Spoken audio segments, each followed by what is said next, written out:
여러분, 오늘날 우리 그리스도인들이 머리로는 너무 잘 아는데, 그러나 거의 의식하지 않는 것 중에 하나가 오늘 주님께서 재림하실 것이다라는 이 정말 신앙일 것입니다. 여러분, 오늘 사도 베드로가 말하는 것처럼 만물의 마지막이 가까이 왔다라는 것을 이 그리스도인이라면 누구나 다 머리로는 아는 사실입니다. 그러나 문제는 진지하게 오늘 정말 이 마지막 날처럼 의식하며 살지는 않는다는 것이 사실 우리의 문제이죠. 내일이 당연히 온다라는 생각으로 우리는 매일을 살아가는 것이죠. 여러분, 성경적으로 말하자면 그것은 지혜로운 삶은 아니다라고 말합니다. 여러분, 성경이 말하는 지혜로운 삶은 오늘이 나에게 주어진 마지막 날인 것을 알고 오늘을 하나님 말씀을 따라 믿음으로 최선을 다해 살아가는 것, 그것이 가장 지혜로운 삶이라고 성경은 우리에게 말합니다. 이 지혜에 대해서 말했던 전도자가 이렇게 말했습니다. 우리 전도서 12장 13절 14절 우리 한번 같이 읽어볼까요? 일의 결국을 다 들었으니 하나님을 경외하고 그의 명령을 지킬지어다. 하나님은 모든 행위와 모든 은밀한 일을 선악간에 심판하시리라. 그러니까 인생의 참된 지혜가 무엇이라고 말합니까? 그러니까 지혜는 일의 결국, 모든 일의 결국을 다 들어보니까 결국은 뭐가 결론이라는 거예요. 하나님께서 마지막 날에 선악간에 심판하신다. 그러니까 종말이 있다라는 것을 아는 것이 인생의 참된 지혜라는 거예요. 그래서 만물의 마지막 때 심판하시는 하나님을 그렇기 때문에 우리는 경외하고 하나님의 말씀을 지키며 살아가는 것이 인간의 본분이고, 그것을 알고 이것을 아는 것이 바로 인생의 참된 지혜라고 전도자가 우리에게 가르치고 있습니다. 여러분, 그러므로 지혜로운 사람은 매일을 마지막 날로 의식하며 살아가는 것입니다. 그러니까 매일을 심판주 하나님 앞에서 하나님을 경외함으로 그분의 말씀에 순종하며 살아가는 거예요. 매 순간을 오늘 주님이 오신다면 나는 어떻게 살아가야 하는 것이 마땅한가? 그러니까 이 질문을 매 순간 진지하게 던지는 겁니다. 매 순간 진지하게 이 질문을 던지면서 살아가는 사람이 참된 지혜를 가진 인생이다라고 성경은 우리에게 말하고 있습니다. 여러분, 저는 이것이 바로 오늘 이 현대시대를 살아가는 그리스도인들에게 가장 시급하게 회복돼야 될 그런 신앙의 모습이 아닌가라고 생각을 합니다. 물론 여러분, 우리가 정말 신앙에 대한 생각이 머리로 알지만, 근데 이것이 우리 안에 여러분 의식적으로 자리하지 않는 못하는 이유 중에 하나는 만물의 마지막이 가까웠다라는 말을 우리가 너무 오래전부터 들어왔기 때문이에요. 그런데 여전히 세상은 영원할 것 같이 지금 그대로 있기 때문일 것입니다. 여러분, 베드로가 이 만물의 마지막이 가까웠다라는 이 말을 하고 난 이후에 시간적으로 보면은 거의 지금 몇 년이 지났습니까? 2000년이 지금 지났어요. 흘렀어요. 2000년이 지났는데도 여전히 종말은 오지 않았습니다. 그러니까 그런 이유 때문에 우리 안에 은연중에 뭐가 자리 잡았냐면 설마 오늘 주님이 오시겠어라는 이 생각이 우리 안에 은연중에 자리 잡기 때문에 우리가 정말 신앙으로 살아가는 것을 방해하는 것일 것입니다. 여러분, 그러나 우리가 기억해야 될 것은 인간의 시간적 개념으로 이 마지막 때 종말을 생각해서는 안 된다는 것입니다. 여러분, 시간의 창조주는 하나님이시고 하나님에게는 하루가 1000년 같고 1000년이 하루 같은, 그러니까 달리 말해서 이 시간적 개념이 하나님에게는 의미가 없다라는 거예요. 여러분, 알파와 오메가 되시는, 처음과 나중 되시는 하나님께서 그 때를 정하실 것입니다. 그 시기와 때는 우리는 모릅니다. 오직 하나님만 아세요. 그것이 오늘 이 밤일 수도 있고 아니면 앞으로 수천 년 뒤일 수도 여러분 있습니다. 우리는 모릅니다. 그러므로 우리가 해야 되는 것은 뭐냐면 시간 계산이 아닙니다. 우리가 해야 되는 것은 시간의 주인이신 하나님 앞에서 겸손으로 오늘을 마지막 날로 인식하고 살아가는 것이 참으로 지혜로운 삶이다라는 것을 성경이 우리에게 가르치고 있어요. 여러분, 그래서 오늘 사도 베드로도 이렇게 말합니다. 우리 읽은 7절 전반부를 보면은 만물의 마지막이 가까이 왔으니라고 말합니다. 여러분, 베드로의 서신을 지금 읽는 독자들은 현재 어떤 상황 가운데 있습니까? 고난과 핍박 가운데 뿔뿔이 흩어져 있는 그리스도인들이죠. 여러분, 이 말을 베드로의 편지를 받아서 읽을 때 이들이 기분이 어땠을까요? 위로가 되었겠죠. 위로가 되었겠죠. 왜냐하면 만물의 마지막이 가까웠다라는 말은 이들에게는 어떤 의미입니까? 지금 우리가 당하는 이 고난과 핍박의 끝이 있다. 고난과 핍박이 끝이 난다 라는 의미인 것과 동시에 하나님께서 예비하신 그 영광의 나라가 속히 도래할 것에 대한 소망을 주는 의미였기 때문에 이 만물의 마지막이 가까웠다라는 이 말은 이 베드로 시대의 독자들에게는 굉장한 위로의 말씀이었다라는 것을 우리는 알 수 있습니다. 여러분, 그러니까 오늘이 마지막 날이라는 것을 인식하고 사는 이 종말 신앙은 우리로 하여금, 우리에게도 마찬가지입니다. 우리로 하여금 현재의 고난을 인내하게 하는 힘을 줍니다. 그리고 끝까지 믿음으로 살아갈 동기를 우리에게 부여해 준다라는 거예요. 또한 종말 신앙은 이 땅에, 우리로 하여금 이 땅에 소망을 두지 않는 삶을 살게 해요. 이 땅에서의 돈과 그 성공에 목매여 그런 것들에 집착하지 않을 수 있는 이 세상을 나그네와 순례자로 살아가는 그 힘을 이 종말 신앙이 우리에게 준다라는 겁니다. 왜냐하면 우리가 곧 어디로 가기 때문에 우리의 참 본향인 하나님 나라로 들어갈 것이기 때문에 이 땅을 목매어 살지 않을 그 힘이 우리 안에 생기는 거예요. 여러분, 그러면은 이런 종말 신앙으로 살아간다라는 것이 어떤 것입니까? 구체적으로 오늘 이제 본문을 통해서 4가지 정도로 살펴보고자 합니다. 첫 번째는요, 종말 신앙으로 살아간다라는 것은 정신을 차리는 것, 근신하여 살아가는 것을 의미합니다. 우리 7절 후반절을 보면 이렇게 말하죠. 그러므로 너희는 정신을 차리고 근신하여 기도하라. 여러분, 종말 신앙으로 살아간다라는 것은 어떤 의미냐면 정신을 차리고 살아가는 거예요.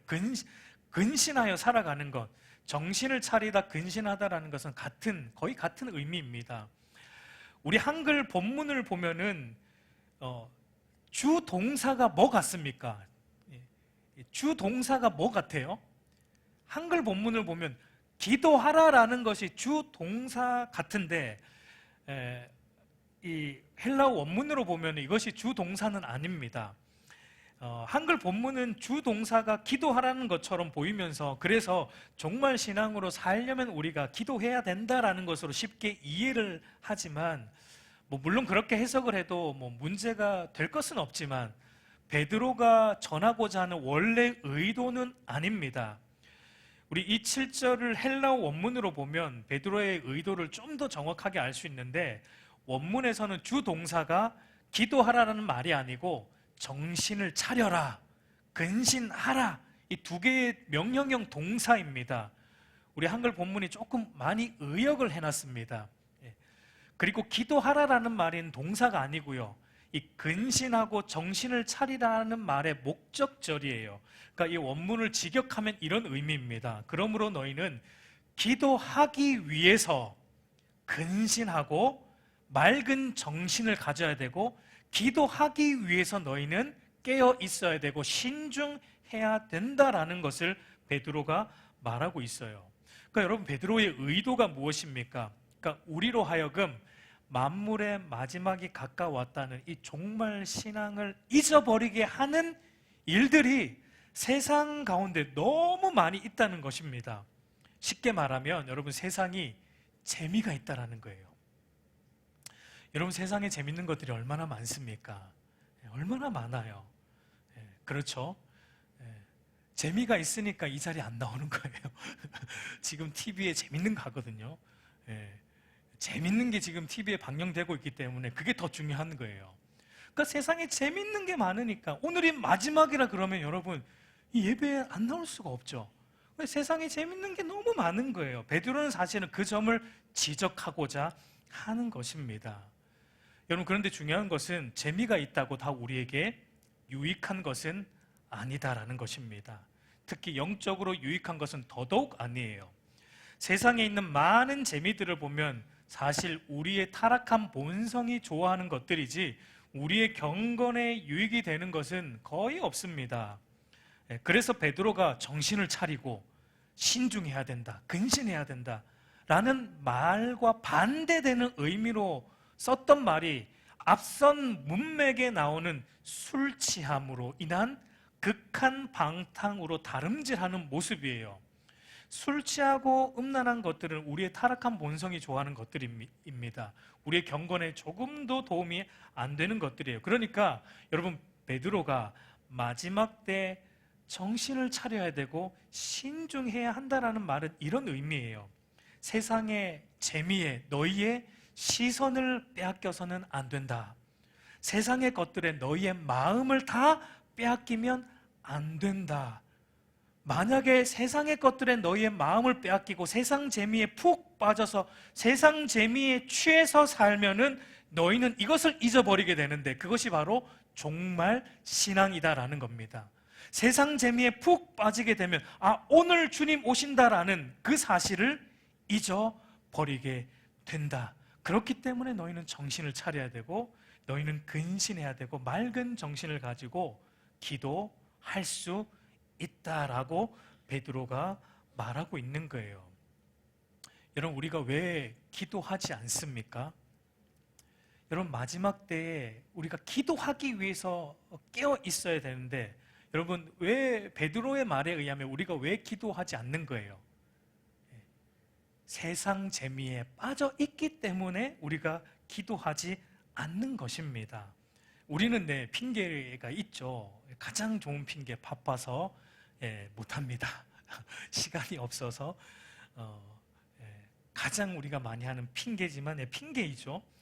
사실은 우리가 기도하지 않는 궁극적인 이유를 우리 안에 그 깊숙한 곳에 들어가 보면 물론 우리가 말은 그렇게 안 합니다. 그러나 궁극적인 이유가 뭐냐면 하나님 없어도 얼마든지 잘 살 수 있다는 불신이 여전히 우리 안에 있기 때문이고 그리고 이 세상 것들에 취해 있기 때문에 하나님 앞에 기도의 무릎을 꿇을 이유가 없는 것입니다. 여러분, 그래서 베드로는 세상에 취하지 않고 정신을 차리고 신중한 사람만이 기도할 수 있다는 겁니다.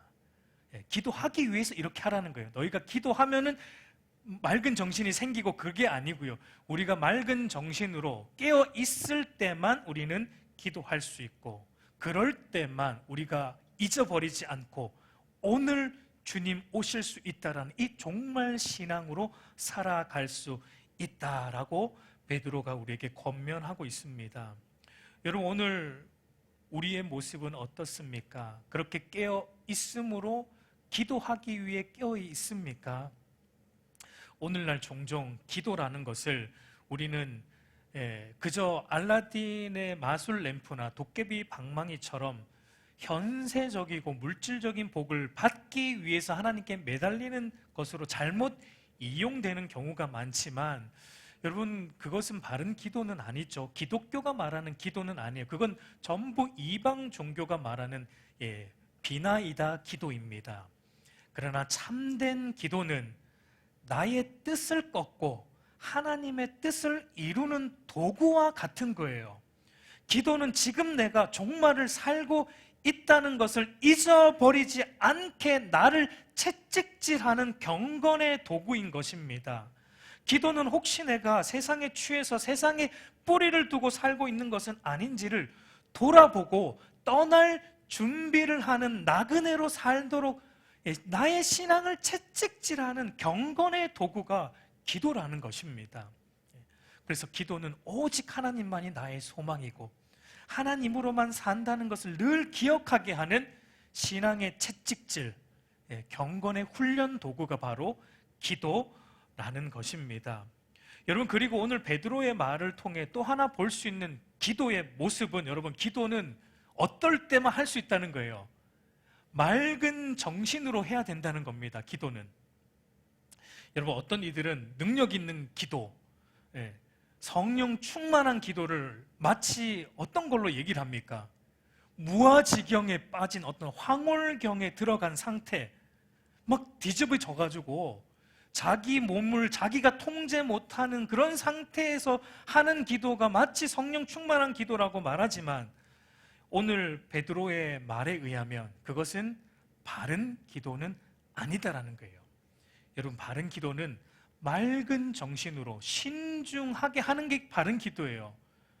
또렷이 하나님 앞에 말로 하는 것이 바른 기도이지, 어떤 그런 무아지경의 기도는 성경이 추구하는 기도의 모습은 아니다라는 것 우리가 알 수 있습니다. 그리고 여러분, 두 번째로 정말 신앙으로 살아간다는 것이 어떤 의미인가? 정말 신앙으로 살아간다는 것은 서로 뜨겁게 사랑하는 것입니다. 우리 8절 보면은 이렇게 한번 같이 읽어볼까요? 시작. 무엇보다도 뜨겁게 서로 사랑할지니. 여러분, 베드로는 예수님으로부터 마지막 때, 이 마지막 때가 되면은 나타날 징조들에 대해서 들었는데, 그 가운데 하나가 바로 사람들 가운데 사랑이 식어질 것이다 라는 내용이었습니다. 마태복음 24장 12절을 보면 마지막 때에 이럴 것이다 라고 주님이 말씀하시는데, 마지막 때에 불법이 성함으로 많은 사람의 사랑이 식어지리라. 여러분, 우리가 흔히 요즘 하는 말 중에도 예전에는 참 우리가 정이 있었는데 요즘은 정도 없다, 이런 표현을 쓰지 않습니까? 그러니까 여러분, 시대가 지나갈수록 한번 보세요. 우리 예전 시대만 봐도 참 정이 있었어요. 근데 여러분, 시대가 지나갈수록 주님이 말씀하신 것처럼 사람들 간에, 그리고 심지어는 교회 안에서도 이 사랑이 없어지는 것을 보게 돼요. 여러분, 주님의 말씀은 1.1획도 땅에 떨어지지 않습니다. 여러분, 우리가 그러면, 여러분, 말씀이 정확하다라는 걸, 그러니까 우리가 그러면 주님이 이렇게 말씀하시는 걸 볼 때, 여러분, 마지막이 지금 가까이 왔다라는 것을 우리는 더 알아야 되고, 그러니까 더 정신을 맑게 함으로 기도해야 되고, 그렇기 때문에 우리 그리스도인들은 서로 더 뜨겁게 서로 사랑해야 한다라는 거예요. 여러분, 뜨겁게라는 말이 헬라어로 보면은 이게 변함없이라는 의미입니다. 그러니까 그저 막 이렇게 불타는 그런 사랑을 말하는 것은 아니고요. 변함없이 한결같이 사랑하라라는 의미입니다. 여러분, 이것은 정확하게 하나님께서 저와 여러분들에게 베풀어 주신 사랑의 모습이에요. 여러분, 하나님께서 저와 여러분들을 어떻게 사랑하셨습니까? 우리의 자격과 조건을 따져보시고 사랑할 만해서 사랑하셨습니까? 그러니까 우리가 잘할 때는 사랑하여 주시고 우리가 조금 못하면은 하나님이 버리셨습니까? 그렇지 않죠. 로마서 5장 8절 우리 한번 같이 읽어보겠습니다. 시작. 우리가 아직 죄인 되었을 때에 그리스도께서 우리를 위하여 죽으심으로 하나님께서 우리에 대한 자기 사랑을 확증하셨느니라. 여러분, 하나님이 우리를 언제 사랑하셨습니까? 우리가 잘할 때가 아니고요, 죄인이었을 때에 아무런 조건을 따지지 않으시고 사랑하여 주셨고, 당신의 전부인 아들 예수 그리스도를 내어주시기까지 하나님의 전부를 걸고 우리를 사랑하시되 끝까지 변함없이 한결같이 지금도 우리를 사랑하여 주고 계시다는 사실입니다. 여러분, 그걸 알고 있습니까? 그걸 우리가 안다면, 그 사랑을 받은 그리스도인이라면, 그러면 다른 형제, 다른 자매들을 우리도 그렇게 무조건적으로 사랑하되 끝까지 변함없이 사랑하는 것이 종말을 사는 그리스도인들의 마땅한 모습이다라고 베드로가 우리에게 말하고 있습니다. 여러분, 오늘이 만약에 나에게 주어진 마지막 날이라고 한번 생각해 보자고요. 그러면 우리가 용서 못할 사람이 누가 있고 사랑하지 못할 사람이 누가 있겠습니까? 여러분, 보통 사람들이 죽을 날이 되면은 후회를 하는데, 후회하는데 많은 내용 중에 더 많이 사랑하지 못한 것 때문에 많이 후회를 한다고 합니다. 여러분, 내가 정말 신앙으로 살아가고 있는가는 내가 지금 옆에 있는 사람을 어떻게 대하고 있는가로 드러난다는 겁니다. 내가 정말 신앙을 살아가고 있는가? 내가 옆에 있는 지체를 뜨겁게 끝까지 사랑하는 것이 정말 신앙으로 살아가고 있다. 그러니까 옆에 있는 지체를 뜨겁게 사랑하지 않으면서도 나는 정말 신앙을 산다라는 말은 거짓된 신앙이다라는 것을 베드로는 말하고 있습니다. 그래서 여러분, 베드로가 뜨겁게 서로 사랑하라라는 말 앞에 어떤 수식어를 붙이고 있습니까? 무엇보다 뜨겁게, 그러니까 사랑하는 것이 가장 중요하다라는 거예요. 왜 이토록 중요합니까? 사랑은 허다한 죄를 덮는 힘이 있기 때문입니다. 여러분, 이 말씀은 베드로가 잠언 말씀을 인용한 것인데, 잠언 10장 12절 우리 한번 같이 읽겠습니다. 시작. 미움은 다툼을 일으켜도 사랑은 모든 허물을 가리느니라. 미움은 다툼이라는 결과를 가져오지만 사랑은 모든 허물을 덮는 용서와 화해라는 결과를 가져온다는 거예요. 여러분, 이 사랑은 모든 이 허다한 죄를 덮는다라는 말은 의미하는 것이 그저 우리가 상대의 이 허다한 죄에도 불구하고 그 죄를 그냥 관가하고 그저 그냥 맹목적으로 사랑하자라는, 세주자라는 의미는 아닙니다. 그것은 성경 전체의 논리와도 상충되고 거룩하신 하나님의 성품과도 상충되는 것입니다. 그러니까 사랑은 허다한 죄를 덮는다라는 이 말은 의미하는 것은 여러분, 공동체, 교회 공동체의 거룩성을 파괴하는 죄에 대해서는 단호하게 우리가 다루어야 하겠지만, 그러나 죄를 지은 형제와 자매에 대해서는 사랑의 방식으로 대하라는 것입니다. 무슨 말이냐면, 어떤 지체가 죄를 지었을 때 그 죄를 뉘우치고 돌이키게 하도록 우리가 애를 써야 됩니다. 진리로, 말씀으로 애를 써야 돼요. 그러나 그 사람을 다룰 때는 그 사람만의 문제인 것으로 그 사람을 정죄하듯이 다루어서는 안 된다라는 거예요.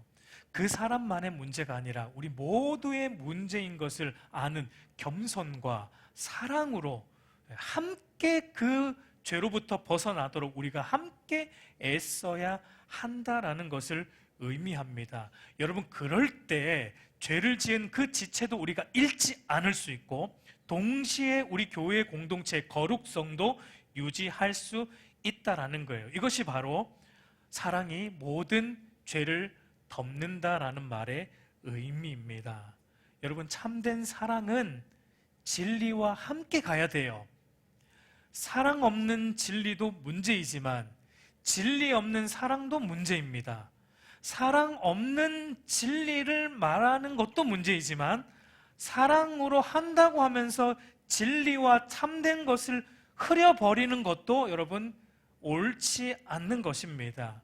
여러분, 사랑 없이 진리만 강조하면은 교만을 낳게 되고요, 진리가 없이 사랑만을 강조하면은 하나님을 가벼이 여기는 방종을 낳게 된다라는 것을 우리가 알아야 돼요.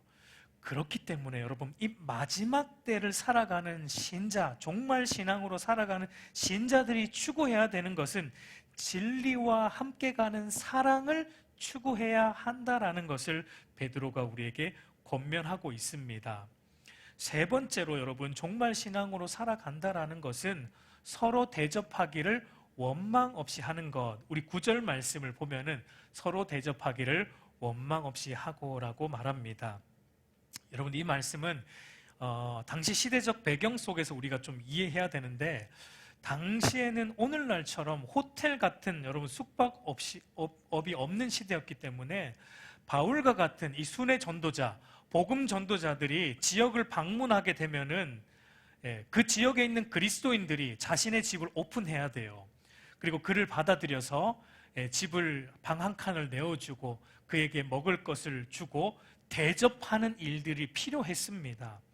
그리고 당시는 오늘날처럼 여러분, 우리 교회처럼 이렇게 건물로 지어진 지역교회가 그 당시만 해도 없었죠. 그때는 전부 가정교회였습니다. 그리스도인의 집이 교회였어요. 그러니까 그리스도인들이 자신의 집을 예배의 처소로 오픈을 해야 되고, 그 함께 예배드리는 자들의 식탁의 교제를 베푸는 그런 일들이 필요가 했던 시대였어요. 그래서 원망 없이 대접하라라는 게 그런 배경 속에서 나오는데, 문제는 무엇입니까? 왜 원망 없이 하라는 겁니까? 그런 일을 하다 보면 때로는 원망하는 일들이 일어난다라는 거예요. 나는 예배를 위해서 우리 집도 오픈하고 음식도 제공하는데 저 사람 보니까 그 정도의 능력이 있는 사람인데 자기 집을 오픈하지 않습니다. 먹을 것을 내어놓지 않아요. 그러니까 이게 비교를 함을 통해서 오는 원망함들이 일하는 가운데, 교회 일을 하는 가운데 일어난다라는 거예요. 그리고 여러분, 우리가 그 당시에도 대접을 하면서도 이런 생각을 하는 거예요. 저 사람이 내가 베푸는 대접을 받을 자격이 있는 사람인가? 자격론을 따지는 것입니다. 누구나 다 아는 바울 정도면, 바울이 이 지역에 왔다 그러면 얼마든지 오케이, 오픈할 수 있다는 거예요. 근데 이름이 잘 알려지지 않은 그런 전도자가 우리 지역에 와서 전도를 하는데, 그런 자들에게는 내가 체면상 오픈은 하지만 과연 이 사람이 나의 대접을 받을 자격이 있을까? 겉으로 말은 안 하겠죠. 그러나 속으로 자격론을 따지긴 일들이 있었다는 것입니다. 여러분, 이런 일들은 오늘날 교회 안에도 여전히 일어나고 있는 일들이에요. 나는 이렇게까지 하는데 왜 저 사람은 이렇게 안 하냐? 라는 식의 비교를 하게 되면 반드시 여러분, 우리 안에 뭐가 생깁니까? 불평이 생기고 원망하는 일이 생깁니다. 그렇게 되면 결국은 어떻게 돼요? 내가 굳이 이렇게까지 해야 되나? 열심히 하고도 욕먹는데 차라리 안 하는 게 낫지 하고 손을 떼는 일들이 여러분, 오늘날 교회 안에도 비일비재하지 않습니까? 여러분, 저도요, 설교할 때 가끔 그런 생각을 합니다. 내가 이렇게까지 설교해야 되나? 말씀을 바르게 전하고 싶은 그 마음밖에 없는데, 바르게 전하고 욕먹느니 차라리 최대한 좋은 말만 해주고, 최대한 짧게, 길게 한다고 욕하는데 최대한 짧게 설교하고 말지. 여러분, 이 유혹을 여러분, 제가 매 순간 매주일 설교하기 올라오기 전까지 그 유혹을 여러분 받습니다. 저를 위해 기도 많이 해주십시오, 여러분. 여러분, 근데 헌신은 욕 먹더라도 해야 되는 거예요. 여러분, 예수님을 보세요. 예수님이 욕 먹더라도 십자가에 달리셨어요. 그것 때문에 우리가 구원받은 거예요. 만약 예수님께서 내가 이렇게까지 욕 먹으면서 이렇게까지 해야 돼? 그냥 하늘로 올라가지 하고 올라가셨으면 우리는 아무도 구원 못 받았죠. 그러나 우리 주님은 그러지 않으셨어요. 욕 먹더라도 채찍 맞으셨고 침뱉음을 당하시더라도 저와 여러분 자격론 따지지 않으셨어요. 저 인간 자격 있나? 그거 주님 따지지 않으셨어요. 죄인이었을 때 하나님은 우리를 위해 욕 먹더라도 채찍 맞으셨고 우리를 위해 십자가에 달리셨어요. 여러분, 그러니까 헌신은 그렇게 하는 겁니다. 욕 먹을 각오하고 해야 되는 게 헌신이에요. 여러분, 교회 일은 잘해도 욕먹고 못하면 더 욕먹고 설교도 그렇더라고요. 잘해도 욕먹고 못하면 더 욕먹고. 그러니까 교회는 여러분, 교회 일은요, 헌신은요, 주를 위해 하는 일은 욕먹는 일이 반드시 있습니다. 그거 각오하고 해야 되는 거예요. 여러분, 우리 안에 자격론 따지는 교만이 있습니다. 여러분, 우리가 말은 안 하는데요, 우리도 교회 안에서 보면요, 이 사람을 나눠요. 자꾸 저 사람은 내가 좀 베풀어도 될 자격이 있는 사람, 저 사람은 내가 좀 선을 베풀 자격이 없는 사람, 은연중에 자꾸 이렇게 내가 좀 더 가까이 갈 사람과 가까이 가지 않아야 될, 경계해야 될 사람, 자꾸 이렇게 자격론을 따지면서 나눕니다. 여러분, 그렇게 되어서는 베드로가 안 된다, 그건 정말 신앙으로 사는 성도의 모습이 아니다라고 우리에게 말합니다. 여러분, 예수님을 보십시오. 자격을 따지지 않고 우리를 대접해 주셨잖아요. 여러분, 우리가 하나님으로부터 받은 대접에 비하면 우리가 어떤 대접을 베풀더라도 우리의 것은 큰 것이 없다라는 것을 아는 것입니다. 그렇게 되면요, 여러분, 원망할 이유가 없는 거예요. 우리 안에 하나님의 대접이 너무 크기 때문에, 여러분, 우리가 하는 것 때문에, 그리고 남들과 비교를 통해서 하는 원망할 이유가 사라지는 것입니다. 왜 우리가 원망하는가? 우리 안에 하나님으로부터 받은 그 대접을 잊어버린 거예요. 그걸 잊어버렸기 때문입니다. 정말 신앙은 그걸 회복해야 돼요.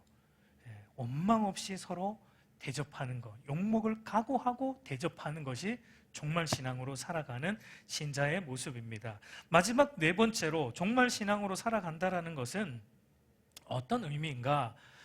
우리에게 주신 하나님의 그 은사를 따라 선한 청지기로 또 헌신하는 것입니다. 우리 10절과 11절 전반부를 보면 각각 은사를 받은 대로 하나님의 여러 가지 은혜를 맡은 선한 청지기 같이 서로 봉사하라. 만일 누가 말하려면 하나님의 말씀을 하는 것 같이 하고, 누가 봉사하려면 하나님이 공급하시는 힘으로 하는 것 같이 하라라고 말합니다. 여러분, 성경에 많은 은사들이 나옵니다. 하나님이 주신 많은 은사들이 있는데 크게 보면은 딱 두 가지로 나눌 수 있어요. 본문에도 나오지만 하나는 말하는 은사, 곧 말씀을 전하고 가르치는 은사이고, 나머지 모든 것들은 다 뭘로 뭉쳐 말할 수 있냐면 봉사하는 은사라고 말할 수 있습니다. 여러분, 그런데 중요한 것은 무엇입니까? 내가 어떤 은사를 받았느냐, 이거는 중요하지 않습니다. 중요한 것은 말하는 은사든 봉사하는 은사든지, 말하는 은사를 받은 사람은 어떻게 하나님의 말씀을 하는 것 같이 해야 되고, 봉사하는 은사를 받은 사람은 어떻게 해요? 내 힘으로 하지 않고 하나님이 공급하시는 힘으로 하는 것, 이것이 중요하다라고 베드로가 말하고 있습니다. 어떤 은사라도 그 모든 것은 여러분, 하나님과 그분의 말씀을 드러내는 일로 사용되어야 하고, 그 일을 함에 있어서는 내 힘이 아니라 하나님이 공급하시는 힘으로만 해야 된다라는 것이 중요합니다. 여러분, 그래서 여기서 선한 청지기 같이 할 때, 청지기라는 말이 헬라어로 보면 오이코노모스라는 말인데요, 이 단어가 집이라는 오이코스로부터 나온 말이에요. 그러니까 청지기가 의미하는 건 뭡니까? 집을 관리하는 종이 청지기의 의미입니다. 그러니까 모든 그리스도인이 받은 은사의 목적이 뭐라는 겁니까? 하나님의 집을 관리하기 위해 받았다라는 겁니다. 주의 몸된 이 교회 공동체를 바르게 세워가는 일 때문에 하나님께서 우리에게 각각의 은사를 주셨다라는 거예요. 그러니까 여러분, 우리가 기억해야 되는 것, 은사는 특권이 아니고 책임이라는 것을 우리가 기억해야 됩니다. 하나님께서 주의 몸된 교회를 바르게 세워가라고 각자에게 주신 책임이에요. 은사는 절대 특권이 아닙니다. 오늘날 많은 목회자들이 말씀의 은사를 가지고 집주인이신 하나님의 뜻을 전하지 않고 종인 자기가 하고 싶은 말을 하는 경우가 많이 있어요. 성경 본문을 읽었는데 전부 세상 얘기고 자기가 하고 싶은 말만 하는 그런 사람들이 많이 있습니다. 여러분, 그것은 은사를 지금 바르게 사용하지 않는, 헛되이 사용하는 것이고, 그 사람은 선한 청지기가 아니라 악한 청지기라는 것을 하나님은 말하고 있는 거예요. 여러분, 봉사를 맡은 이 은사에 받은 성도들도 마찬가지예요. 여러분, 봉사라는 말도 헬라어로 보면은 디아코네오라는 말인데요, 이 말로부터 어떤 단어가 나왔냐면 집사, 집사 직분이 봉사라는 말에서 나왔습니다. 그러니까 여러분, 집사는 봉사하는 자들입니다. 그러니까 교회 몇 년 다니면 주는 거가 아닙니다. 그거 여러분 잘못 알고 계신 거예요. 교회 몇 년 다니면 그 주는 게 집사예요 라고 말하면 여러분, 이건 성경을 완전 잘못 알고 있는 거예요. 여러분, 직분은 그렇게 주는 것이 아니에요. 모든 직분의 기본적 의미는 섬김과 봉사입니다. 여러분, 직분은 절대 계급이 아닙니다. 직분은 주의 몸된 교회와 성도들을 섬기는 일과 봉사하는 일로 주어진 하나님의 은사이지 특권이나 계급이 아니에요. 그러니까 여러분, 직분을 받은 자들은 여러분 책임이 막중한 것임을 알아야 됩니다. 왜냐하면 섬기고 봉사하는 것 안에는 여러분 자기 희생이 반드시 들어가기 때문이에요. 그래서 여러분, 우리 힘으로 할 수 없는 것입니다. 자기 힘으로 하면 반드시 여러분 원망하게 되어 있고 반드시 불평하게 되어 있습니다. 여러분, 우리가 교회 일을 하다가 원망이 생기고 불평이 생기면 그때 그렇게 생각하면 돼요. 내가 내 힘으로 하는구나, 내가 내 힘으로 또 하고 있구나. 하나님께서 공급하시는 힘으로 할 때 우리는 모든 일을 원망 없이 감당할 수 있는 것입니다. 여러분, 이렇게 정말 신앙으로 살아갈 때, 그럴 때 하나님께서 영광 받으신다라고 베드로는 이제 결론을 짓고 있습니다. 우리 11절 후반부를 보면 우리 한번 같이 읽어보겠습니다. 시작. 이는 범사에 예수 그리스도로 말미암아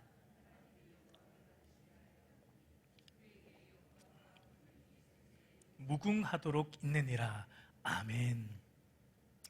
여러분, 그리스도 안에서 우리가 정신을 차리고 근신하여 기도하고, 그리스도 안에서 뜨겁게 서로 사랑하고, 그리스도 안에서 원망 없이 서로 대접하고, 그리스도 안에서 선한 청지기로 주인이신 하나님께서 공급하시는 힘으로 우리가 받은 은사대로 주의 몸된 교회를 바르게 세워나가고 섬길 때, 그것이 바로 정말 신앙으로 살아가는 신자의 모습이고, 그런 정말 신앙으로 살아가는 그리스도인과 교회를 통해 하나님은 영광을 받으신다라고 말합니다. 여러분, 우리가 정말 신앙으로 주를 위해 살아갈 수 있다면 그것은 여러분 전적인 하나님의 은혜인 것을 기억하십시오. 그래서 그 모든 것은요, 여러분 하나님께 줘야 될 영광이에요. 우리가 한 것은 여러분 아무것도 없어요. 우리는 그저 하나님이 주신 힘으로 하는 것뿐입니다. 여러분, 우리 알곡교회가 혹시 50주년이 되고 100주년이 되어도 영광 받으실 분은 오직 하나님 한 분밖에 없습니다. 오늘 수많은 교회가 교회 몇 주년이 되면 의례적으로 목회자나 교회를 위해 헌신한 우리 장로님들이나 권사님들에게 공로패를 전달하지만, 물론 이해하죠. 그들의 헌신과 노고가 있었죠. 그러나 과연 우리의 공로라고 주장할 수 있습니까? 공로라고 주장할 수 있습니까? 여러분, 없습니다. 우리의 공로는 조금도 없습니다. 모든 영광과 권능은 세세토록 하나님께 있는 것입니다. 우리 사랑하는 성도 여러분, 제 말씀을 맺겠습니다. 여러분, 우리가 꼭 기억해야 됩니다. 만물의 마지막이 가까워왔다라는 것을 알고 늘 여러분 정신을 차려야 돼요. 깨어 있어야 돼요. 기도하기 위해서 깨어 있어야 돼요. 마지막이라는 걸 알기 위해서 깨어 있어야 됩니다. 그리고 서로 뜨겁게 사랑해야 됩니다. 여러분, 많이 사랑하십시오. 원망 없이 서로 대접하고 각자의 은사를 따라 주의 몸된 교회를 여러분 바르게 섬겨나가는 저와 여러분들이 되기를 우리 주님의 이름으로 축복합니다. 그리고 모든 영광은 오직 하나님께만 돌리는 저와 여러분들이 되기를 우리 주님의 이름으로 간절히 축복합니다.